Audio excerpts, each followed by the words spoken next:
成其气，相制则抗其味，各有其次也。故先天干为天，包举宇宙；后天则属金，见为西北；先天坤为地，载育群伦；后天则属土，序次西南，南为离火，与土相生；北为坎水，与干相得。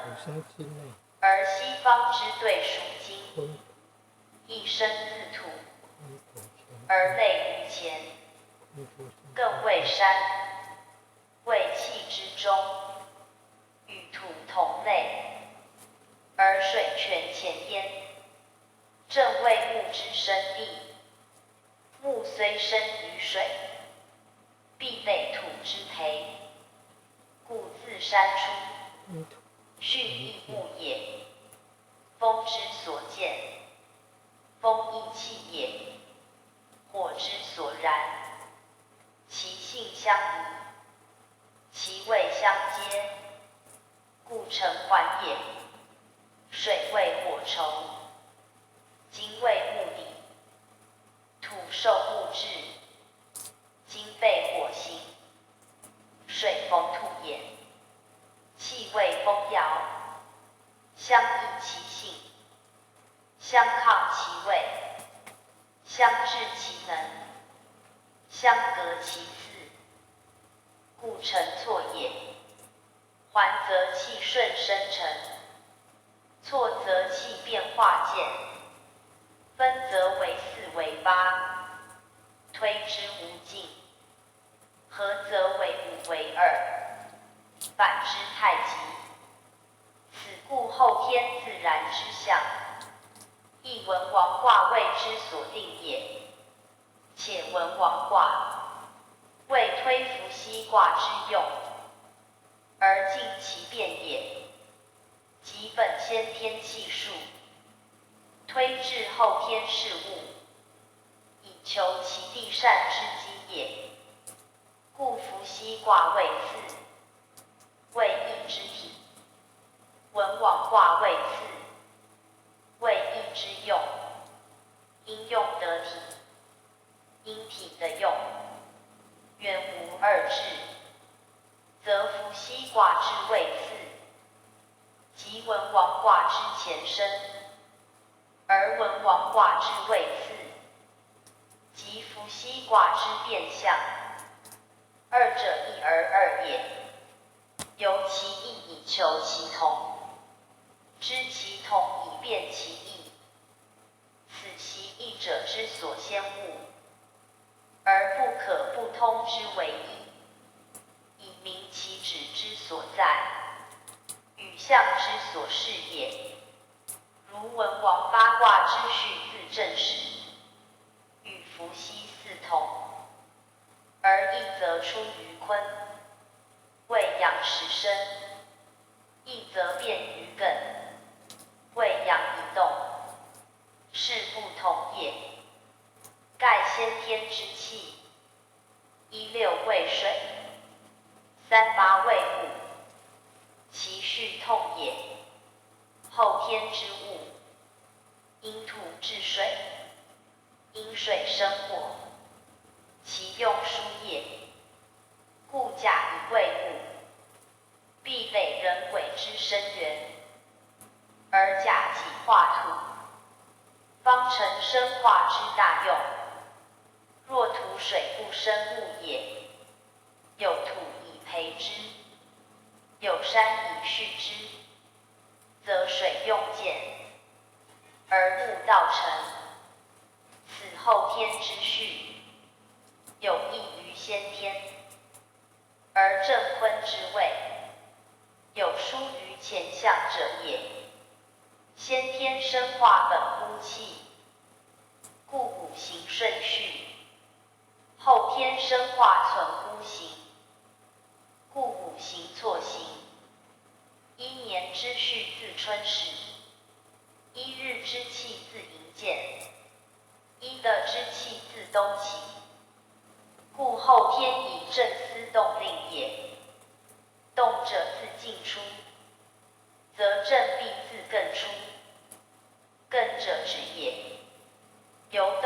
止于静，此更谓气之中。由静而见于动，则更有气之始。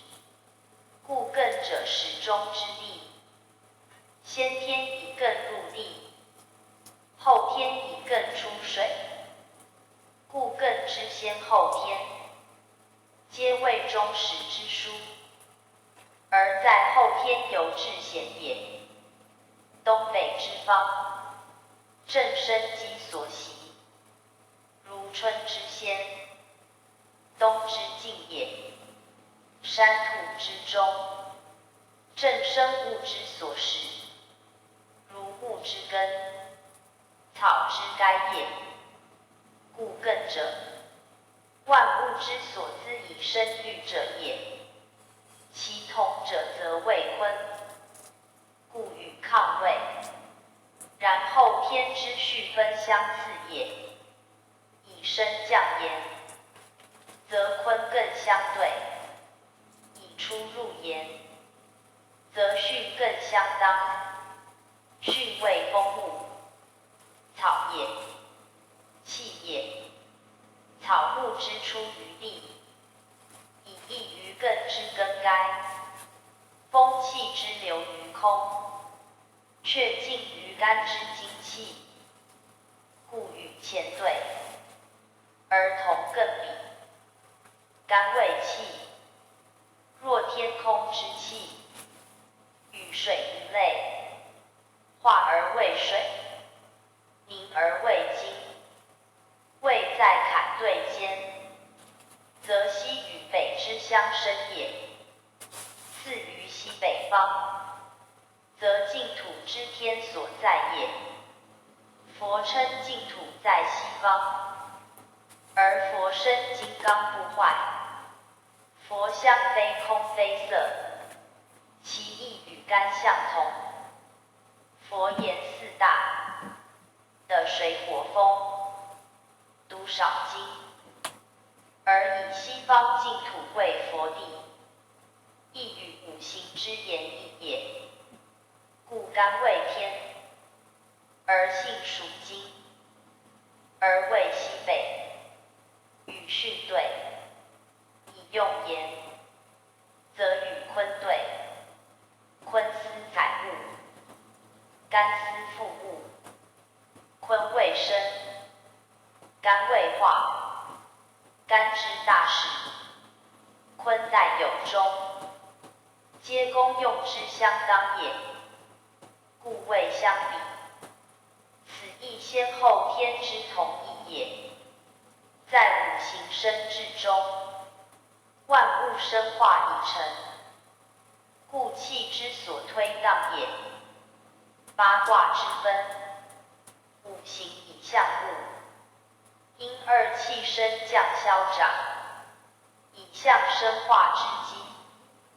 而以后天之卦位最明显，盖先天之卦，谓是气之本体，与其行志之序，非如后天均可按之事物也。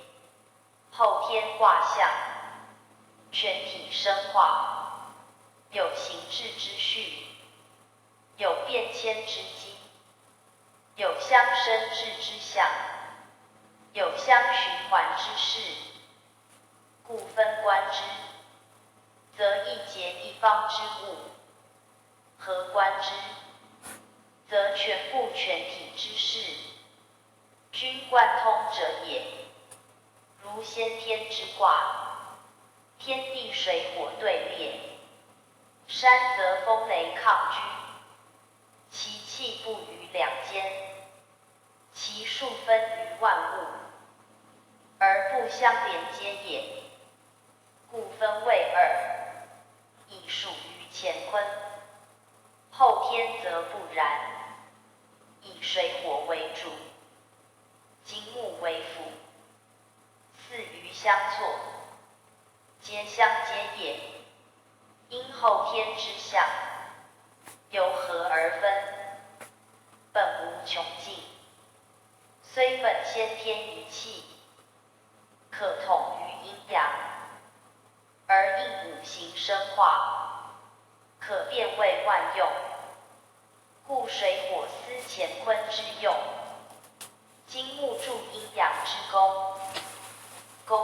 全，物事以备，在先天以元气未位，故肝包坤，而后天以生化未先，故阴先阳，此离上坎下，与肝上坤下各不同也。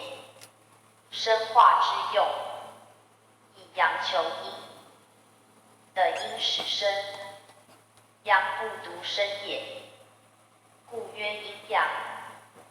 而上离下坎，离阴以待乾，坎阳以待坤，阴阳互济，生化乃见。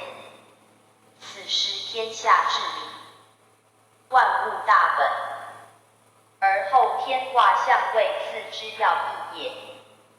若人如先天之象，则生化不成，气数不续，道之穷也。穷则必变，变则后天之象见。此文王之卦，必既伏羲而离，而离坎之位，必待乾坤而立者也。物变必因阴阳之交，事变必因气数之意。天地上不得不变，况下者乎？后天者变象也，变于先天，而成现在之象。故人道存焉，人道以为主，则乾坤退用。此离坎属人，为后天位次之书，而主八卦之用也。